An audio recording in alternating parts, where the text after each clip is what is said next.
Muy buenos días, qué gusto que nos acompañe en una nueva edición de República. Les saluda Carlos Monterrosa, es un agrado que esté conmigo por la mañana, martes 18 de diciembre del año 2018, dedicado al análisis de los temas de la realidad de nuestro país. Lo vamos a dedicar para hablar del tema educativo y en esta primera parte vamos a tener un balance de la situación educativa para el 2018 en el país.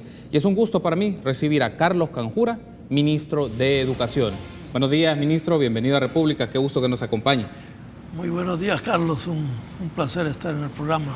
Gracias. Muchas gracias por este espacio. Gracias a usted por tomar la invitación y estar con nosotros. Y vamos a hablar un poco de la lectura desde el Ministerio de Educación de diferentes aspectos concernientes a los maestros, un poco al tema presupuestario, a la expectativa de la aprobación del presupuesto 2019, que obviamente hay disposiciones importantes para el tema educativo, y también hablar un poco sobre el tema de las condiciones del magisterio y algunos de los temas y elementos que surgieron del debate de la Universidad de El Salvador, que el tema educativo fue uno de ellos, y me gustaría tener alguna reacción desde su parte sobre eso. Pero si le parece, iniciemos con esto, ministro. Uno de los aspectos relevantes y que se ha dado en el transcurso del año es la situación de docentes que ya están llegando a la etapa de retiro y que por las circunstancias de las pensiones, ellos están considerando todavía mantenerse activos debido a que su situación previsional pues no les daría una garantía favorable. En el transcurso del año hemos tenido aquí representantes de gremios o de asociaciones de profesores y profesoras, y ellos el principal alegato que tienen es la condición del sistema previsional no es favorable para muchos docentes que ya están llegando a su etapa de jubilación y retiro. Mi pregunta es esta: ¿cómo analiza o cómo lee el Ministerio de Educación este escenario que eventualmente va a ir afectando a una cantidad mayor de profesores y profesoras que no tendrían una situación de pensión o una pensión favorable o acorde o que sea adecuada a su condición de vida? Pues a mí me parece que es algo que es urgente atender, ¿verdad? Creo que no únicamente el magisterio, pero el magisterio, dado que la evolución que tiene el maestro, la maestra en el escalafón, es una evolución lenta, porque debemos reconocer que cuando un docente entra a la carrera docente, bueno, actualmente va a entrar en enero de 2019 con un salario que ronda los $695. Pero ese es actualmente, ¿verdad? Pero el salario a la hora de retiro del maestro en nuestro sistema anda por los $1,000, ¿no? Y en efecto los salarios, las pensiones con las que están terminando son pensiones que andan por $270, $250, $207. Yo he visto casos de eso, ¿verdad? Y me parece que es urgente revisarlo, ¿verdad? Es indispensable, porque de lo contrario vamos a tener en efecto una población que va a resistirse a retirar porque obviamente no va a tener condiciones apropiadas para su retiro. Yo diría que este tema es de verdad urgente para el país, ¿verdad? Y creo que el sector docente es uno de los más afectados por este tema. Ojalá pudiera revisarse lo más pronto posible lo que se refiere al retiro docente. Nosotros tenemos más o menos un promedio de 1,000, 1,100 que se han estado retirando en los últimos años, ¿verdad? Pero cuando nosotros hacemos los cálculos de los maestros que están en condiciones ya por edad y por tiempo de servicio, en condición de retiro, sí, nos encontramos con que los que están en esa condición andan por 5,500, 5,700 maestros por año, que llenan esa condición y que sin embargo no se acogen al 5,500 por año aproximadamente. Bueno, los que más o menos por año estarían en condiciones de retirarse, ya, pero que no se retiran justamente por diversas razones, ¿verdad? Pero una de ellas creo que tiene que ver con el hecho de que la pensión es baja, muy baja, ¿verdad?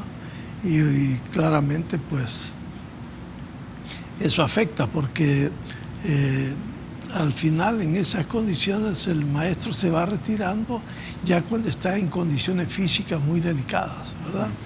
Nosotros hemos tenido que atender temas como este, como el retiro por enfermedades terminales y cosas que realmente no debiéramos en el sistema esperar a que el maestro llegase a esas condiciones, pero terminan en esa condición por efecto en razón de que la pensión no es la adecuada. Le hacía esta pregunta, ministro, por el tema de, en este caso, por la cantidad de docentes. Y usted ha mencionado que hay un acumulado, por decirlo de esta forma, de poco más de 5,000 docentes que ya están en condición de jubilación o de retiro, pero no lo hacen, obviamente, porque su situación previsional no sería la más favorable. Evidentemente que hay un tema de finanzas públicas y es parte del ramo de Hacienda esto, pero desde el caso del Ministerio de Educación, ¿qué se puede hacer para un efecto que a mediano o largo plazo va a ser algo de mayor gravedad para el Ministerio de Educación? Porque va a tener una planta docente cada vez mayor, cada vez más longeva, que no va a querer retirarse, pero por otra parte hay un número importante, miles de profesores y profesoras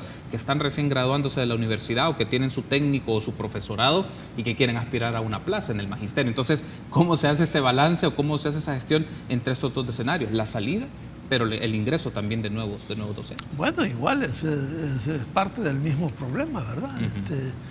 No pueden verse por separados, es el mismo problema. Por eso digo que la revisión de la condición previsional es ya urgente.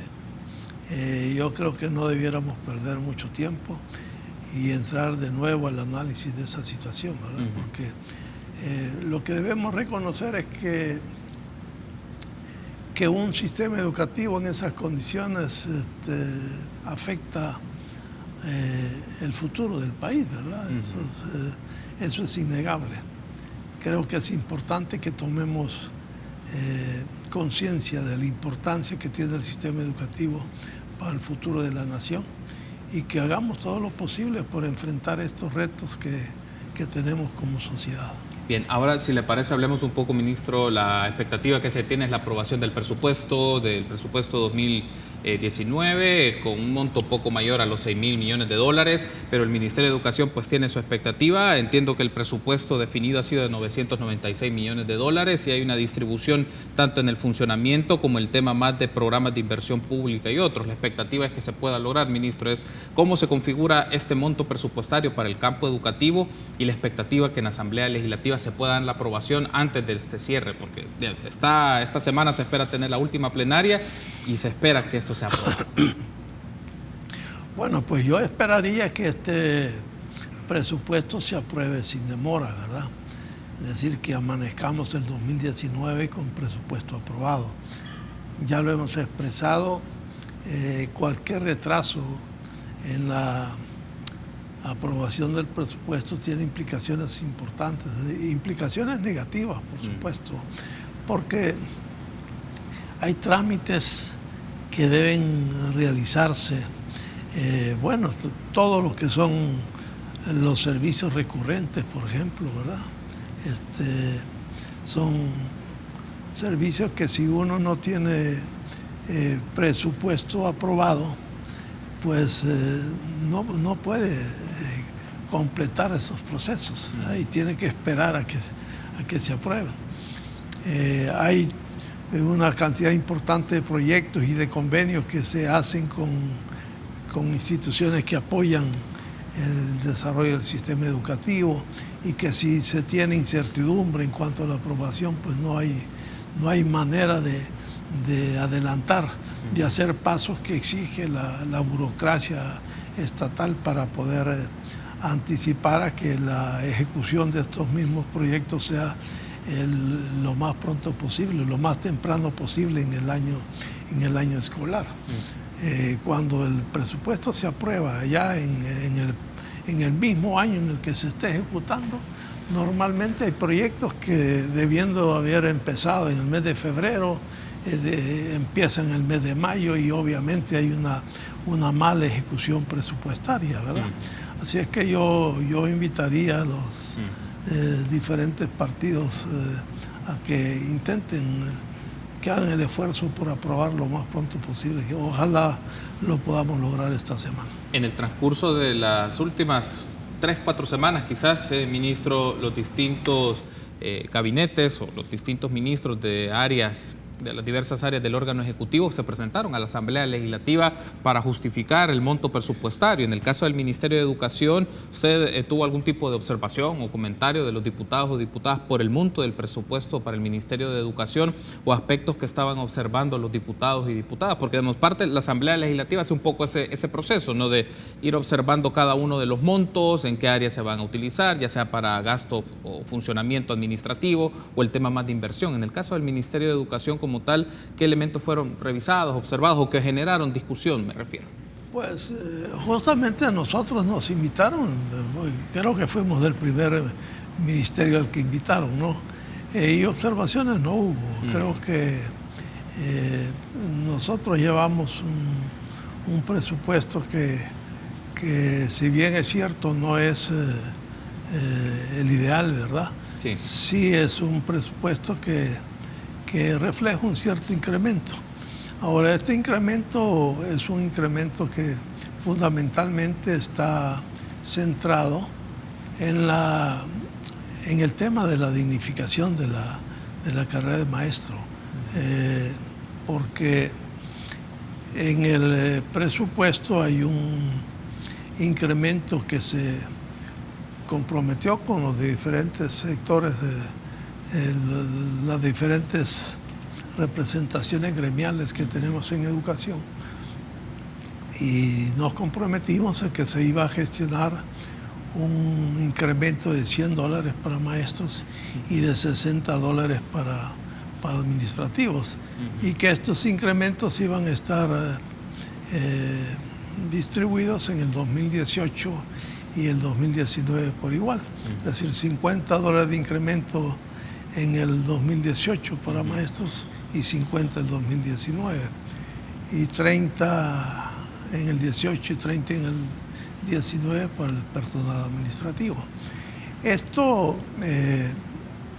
es básicamente un incremento que representa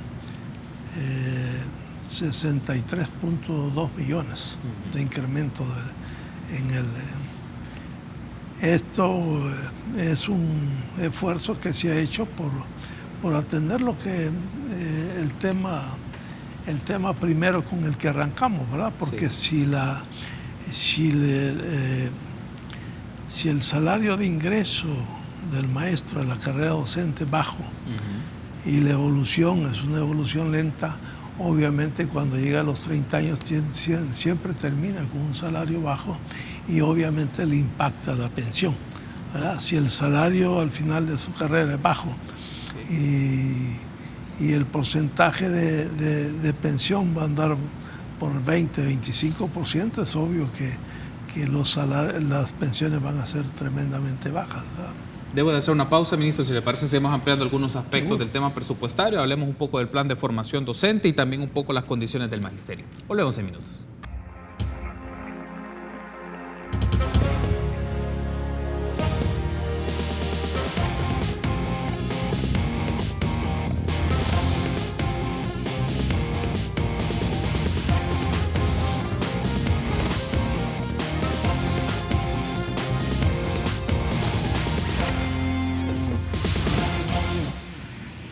Gracias por seguir junto a nosotros en República. Continuamos platicando con Carlos Canjura, ministro de Educación. Hablamos un poco de la situación educativa, hemos hablado un poco de la condición de los docentes que se encuentran ya en situación de jubilación y retiro y su situación previsional y cómo pueden hacer ellos para salir de esas condiciones. Ahora bien, otro aspecto que me gustaría que platiquemos, ministro, es el tema del presupuesto y las modificaciones que hay del 2018 con el del 2019. Entiendo que una disminución es el campo de la inversión, porque para el año 2018 la inversión es de 66 millones, ahora hay una disminución a 59 millones, entiendo, en el campo de inversión, según lo plantea el presupuesto general del Estado 2019. ¿A qué se debió esta baja? En cambio, en funcionamiento hay un aumento, pero en inversión baja 7 millones de dólares. ¿Qué pasó ahí? ¿Por qué esa disminución? Bueno, es que lo que ocurre es que nosotros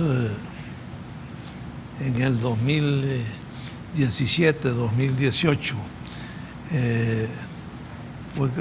han sido los años en donde hemos completado la ejecución de un préstamo que teníamos con el Banco Mundial, ¿verdad? Y obviamente ese monto, que era un monto de 60 millones más los 10 millones de contraparte que tenía ese proyecto, eran 70 millones que andaban comprometidos en inversión. Y bueno, nosotros el 2017-2018 han sido los años en donde hemos ejecutado esos montos. Están incluidos en el tema de inversión, ¿verdad? Nosotros, como no hemos contratado préstamo alguno para educación en esta gestión, porque este es un préstamo que fue contratado en el 2012, nosotros lo que hemos hecho es terminar de ejecutarlo. Este año ya no aparece absolutamente nada con respecto a ese préstamo. En otras palabras, la inversión se ve reducida porque se termina la ejecución de ese. Sin embargo, tenemos montos que tienen que ver con inversión en infraestructura escolar que creo que, aunque son modestos, porque no pasan de ser modestos, ¿verdad? Estamos invirtiendo un poco más, digo, de la parte gubernamental, ¿verdad? Porque insisto que la inversión pública que se hacía en educación fundamentalmente viene del préstamo que se ejecutaba con el Banco Mundial. Ahora, otro de los aspectos, ya que lo ha mencionado, ministro, es cómo se puede lograr una inversión más sostenida en el tiempo en infraestructura, porque si bien lo ha hecho el Ministerio de Educación en diferentes centros escolares, tengo el dato que la inversión que ha hecho en infraestructura el MINED solo para el 2018 ronda más o menos los 18.2 millones de dólares.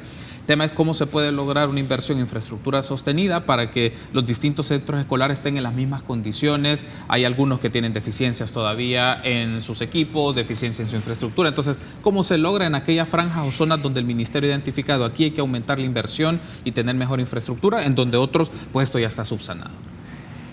Este es un reto que tiene la sociedad salvadoreña, ¿verdad? En el 2014, septiembre de 2014, establecimos nosotros en el Ministerio de Educación una política de infraestructura educativa. Esa política mandaba a que los centros escolares tengan condiciones físicas adecuadas para un aprendizaje agradable y para ambientes que propicien la convivencia, porque al final de cuentas cuando las condiciones físicas no son las apropiadas, comienzan a generarse problemas de otra naturaleza, ¿verdad? Entonces, en esa política está contemplado las condiciones que deben tener los centros escolares que han orientado todo este periodo. Las escuelas deben tener un aula para cada grado, ¿verdad? Las escuelas deben tener su lugar para hacer educación física y deporte. Las escuelas deben tener su laboratorio de ciencias, deben tener su espacio para su centro de cómputo, deben tener donde los estudiantes coman, un comedor, una cocina donde puedan tomar sus alimentos. Es decir, estos espacios son espacios tan naturales que no debiéramos regatear. Sin embargo, cuando uno va a la escuela, y sobre todo la rural, uno se encuentra con frecuencia con escuelas que no tienen las condiciones y que son condiciones muy difíciles que inspiren a un niño o una niña estar en el sistema educativo. Este es un reto, como digo, de nación, porque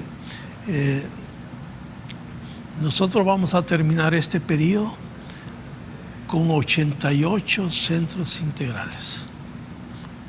88 centros integrales que han tenido un costo promedio de $1 millón por centro, ¿no? Si nosotros hacemos cálculos de lo que significa escalar esto a los 5.200 centros escolares que tenemos en el sistema educativo, pues ya podemos tomar la dimensión de lo que significa en términos de inversión y que obviamente no va a poder hacerse en un año, ni siquiera en un quinquenio. Debemos tener en este tema y en todos los temas educativos visión de largo plazo que permita ir corrigiendo estas, yo diría, deficiencias históricas que tiene nuestro sistema educativo. Este es un compromiso que nos invita a reflexionar lo que hemos venido invirtiendo en educación. No creo que nosotros podamos enfrentarlos sin una inversión sistemática y sin una inversión que lleve 10, 15, 20 años plazo. En el plan El Salvador Educado, ahí está planteado justamente un tema que tiene que ver con infraestructura y si no me equivoco, no tengo mala memoria, ahí anda por lo menos un monto que rondará los 1.500 millones de dólares para atender las necesidades de infraestructura física del sistema educativo. Uno de los retos en esto, ministro, es cómo se puede obtener un financiamiento sostenido en el tiempo. Usted ha insistido que en función del periodo de trabajo pues se puede ir aumentando o distribuyendo la inversión a las prioridades que se tiene, pero aún así a comparación regional, pero si lo vemos en perspectiva también histórica, la inversión en educación va siendo un poco modesta, aunque se trata de hacer esfuerzos para ampliarla, pero ¿cómo se logra una inversión sostenida en el tiempo? Lo voy a plantear así. En los presupuestos evidentemente hay ministerios en donde se establecen algunas prioridades, pero ¿cómo se puede lograr que el Ministerio de Educación cada vez tenga un presupuesto en aumento y que los gobiernos asuman un compromiso de una inversión en infraestructura escolar, en mejores condiciones para los profesores, sostenida en el tiempo? ¿Cómo se logra eso? Porque a veces deja la impresión de, bueno, sí, vamos a dar el gasto para funcionamiento, vamos a hacer algunos proyectos, pero no es una apuesta tan estratégica o no se ve como, o por lo menos se percibe que no es una apuesta tan fuerte porque se daría más fondos, se daría más dinero para el trabajo del Ministerio de Educación. Bueno, justamente el presupuesto del Ministerio de Educación sí ha venido creciendo, ¿verdad? Lo que ocurre es que nosotros tenemos que entrarle al tema de la fiscalidad, ¿verdad? Y debemos a la vez reconocer que hay condicionantes que ponen límites a lo que se puede estar invirtiendo en educación. Cuando hablamos, por ejemplo, de un presupuesto de 6.000 millones de dólares y ya que 1.200 están comprometidos para pagar deuda, ¿verdad? Bueno, ahí estamos hablando de que el 20% de eso está destinado a pagar deuda. Y ese 20% es mayor que el presupuesto de educación, ¿verdad? Si no tuviésemos ese compromiso histórico de una deuda acumulada, pues obviamente tendríamos la posibilidad de atender temas relevantes para la sociedad salvadoreña. Eso por un lado. Por otro lado, creo que hay que ponerle atención a lo que es la esencia del sistema educativo y debemos de verdad definir prioridades, ¿verdad? Yo he venido insistiendo que la prioridad fundamental para hablar de calidad educativa está centrada en los maestros, ¿no? En la medida que nosotros construyamos los maestros que requiere el sistema educativo, no solo en términos numéricos, porque en ese sentido tenemos un tremendo desequilibrio, ¿verdad? Por ciertas especialidades, excedentes por decenas de miles y en otras especialidades déficit igual por decenas de miles, ¿verdad? Ese fenómeno es un fenómeno que se fue agudizando a lo largo del tiempo y ahora nos encontramos con un sistema educativo tremendamente desequilibrado. Nosotros hemos estado haciendo esfuerzos en ese sentido por mejorar la formación de nuestros docentes y por asegurar que se instala una lógica de formación permanente de maestros para ir cubriendo esos déficits, ¿verdad? Nosotros tenemos sin duda déficit de maestros en inglés, en matemática, en ciencia natural en general, física, química, biología. Tenemos déficit en maestros de educación física, tenemos déficit en maestros de artes. Todos estos déficits son déficits históricos porque debemos también reconocer que la sociedad tomó ciertas decisiones que fueron nefastas para el sistema educativo, ¿verdad? Que fueron decisiones que han afectado de manera seria el sistema educativo nacional, en todos los niveles. Debo de hacer una pausa, ministro. Si le parece, ampliamos esa idea en el último bloque e incorporamos otros elementos, por ejemplo, el ingreso de nuevos docentes y esta capacitación, la formación de los docentes en el tiempo en las distintas áreas de ciencias que se requieren y también otros elementos acorde a estos tiempos. Volvemos.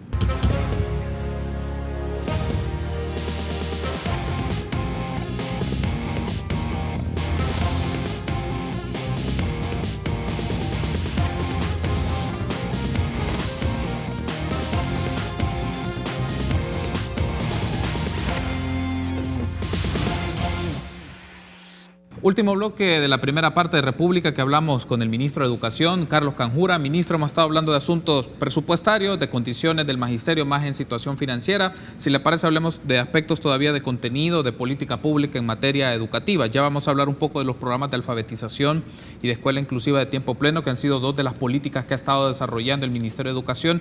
Pero antes quiero aprovechar porque estamos en un contexto de campaña electoral y uno de los campos que ha salido de las distintas fórmulas es el ámbito de educación. Y por ejemplo, una de las menciones que se hace, y lo he escuchado tanto por el candidato del FMLN como del candidato del Partido Arena, es el tema del inglés, es decir, fortalecer la enseñanza del inglés para los estudiantes, para los niños, los adolescentes y los jóvenes. Pero en la práctica, ¿qué significa implementar el idioma inglés en enseñanza o en instrucción de los estudiantes en los centros públicos? Es decir, ¿qué significaría? Y si es factible lograr esto, ministro, considerando usted está ahí, está en ese escenario, sabe lo que eso significa para la gestión del Ministerio de Educación, llevar el aprendizaje del inglés a los jóvenes y a los adolescentes. Bueno, es que no hay ninguna duda de que los idiomas son importantes para conectarse con el mundo, ¿verdad? Y el idioma inglés sin duda juega un papel quizá el más relevante en términos de los idiomas que circulan en el mundo, que es un lenguaje, una lengua que es común en prácticamente cualquier parte del mundo. Pero cuando nosotros nos planteemos el tema de que vamos a atender el idioma inglés desde parvularia, de lo que hay que tener claridad es de esto. Mira, si tomamos población desde educación parvularia, sin incluir el nivel universitario, estamos hablando de 1,5 millones de estudiantes. Ponga usted, para hacer cálculos rápidos, 1,5 millones de estudiantes los pone en grupos de 30. Le salen 50,000 grupos. 50,000 grupos que deben recibir 5 horas de inglés por semana. ¿Verdad? Bueno, ¿cuántos grupos puede atender un maestro? Un maestro podrá trabajar 5 grupos a la semana, 25 horas clase a la semana, que ya es un número alto de horas consagradas. Pero digamos que cada maestro se va a hacer cargo de 5 grupos. Entonces estamos hablando de 10,000 maestros. Y la pregunta es, ¿dónde están esos 10,000 maestros? ¿En qué momento nos hemos propuesto construir estos 10,000 maestros? ¿Qué plazo nos va a tomar construir esos 10,000 maestros? ¿Cuánto vamos a invertir en la formación de estos 10,000 maestros? ¿Sí? Esos son los cálculos que hay que hacer. Si no se hace este tipo de cálculos, vamos a creer que esto por generación espontánea va a aparecer el maestro de inglés en el sistema educativo. Entonces no se trata de construir un número reducido de maestros de inglés, ¿verdad? Porque eso es lo que ha ocurrido en el sistema educativo, porque a pesar de que está puesto en la currícula nacional, lo que no tenemos son maestros adecuadamente formados para que impartan la asignatura de inglés.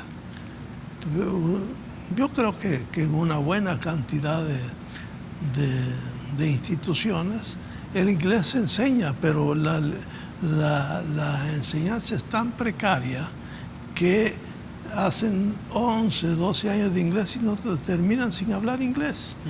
Eso justamente es producto de que la planta docente no es una planta docente que haya sido construida con ese propósito, ¿verdad? Es más, la producción que tiene el nivel universitario de graduados en este campo es una producción que termina por otro lado, no viene al sistema educativo, ¿verdad? Porque supóngase que, le voy a poner un caso que es muy frecuente, ¿no? Entonces, un profesional que toma una carrera de inglés, o de lenguas en general. Bueno, ¿regresa al sistema educativo o se va para otro lado? ¿A dónde va? Si va a venir al sistema educativo, lo primero que va a pensar, bueno, ¿con qué salario voy a entrar? Sí. Y si tiene esa competencia, seguramente va a tener otras alternativas. Y entonces, el número que estamos produciendo no es el suficiente para que el sistema educativo se fortalezca en ese tema. Y por otro lado, aquellos que se están construyendo resulta que tienen otras alternativas porque resulta más atractivo irse a esa otra zona que venir al sistema educativo. Es decir, aquí tenemos un problema que debemos enfrentarlo de manera completa.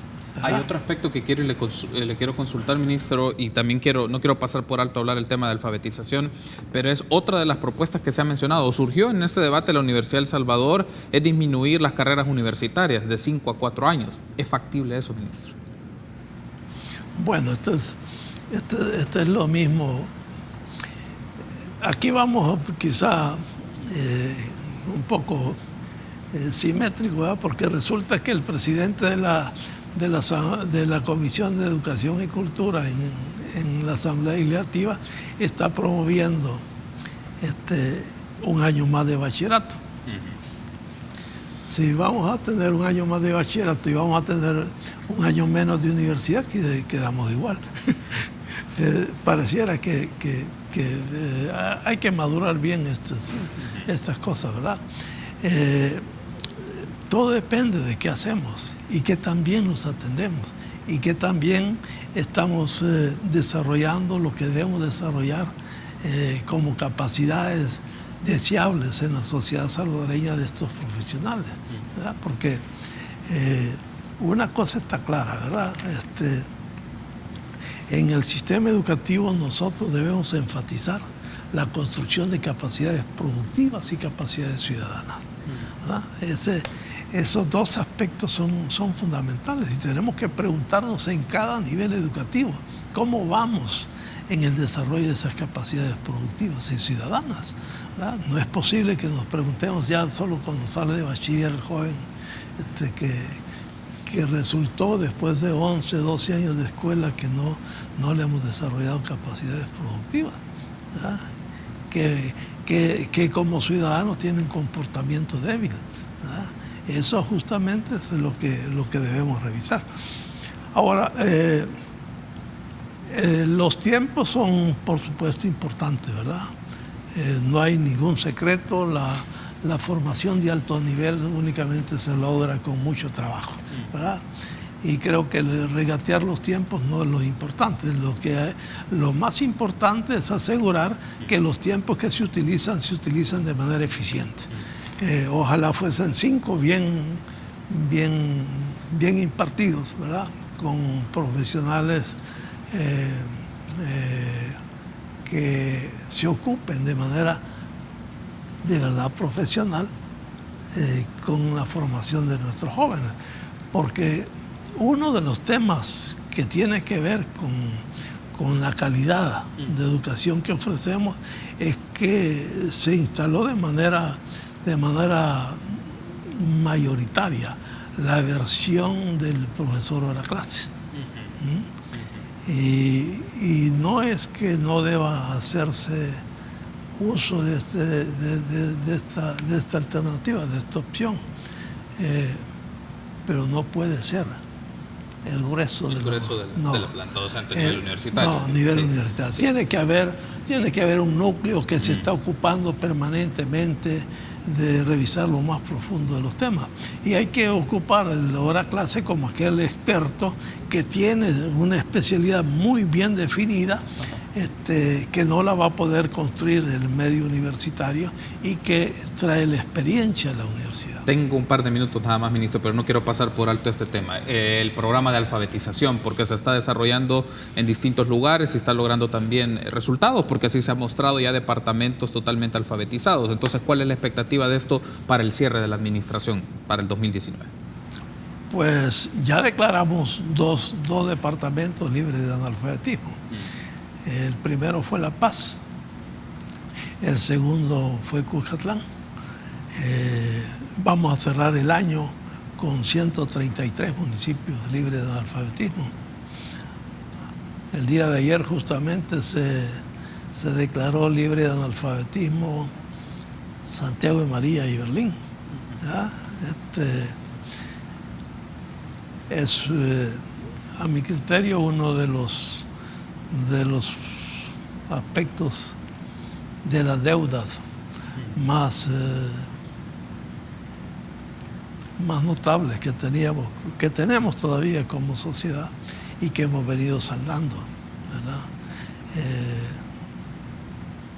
Yo esperaría que al terminar este periodo, esta administración, nosotros tengamos, si no libre de analfabetismo el país, una buena cantidad de departamentos libres de analfabetismo. Tengo la expectativa de que cuando menos unos 5 o 6 departamentos los vamos a poder declarar libres de analfabetismo antes de mayo del 2019. Es un buen avance, creo yo, porque permítame decirle que el 2009 se recibió el país con el 18% de analfabetismo. Y estamos revisando cifras de manera muy precisa. Sí. Y el porcentaje de analfabetismo, según nuestros cálculos, está ya debajo del 7%. ¿Verdad? Okay. Esto es cuestión de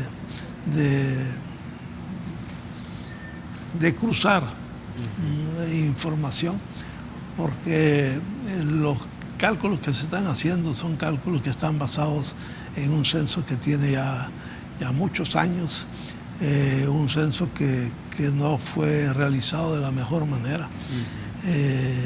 Y que bueno, en una sociedad como la nuestra, que tiene una dinámica poblacional impresionante, un censo pasados 5 años.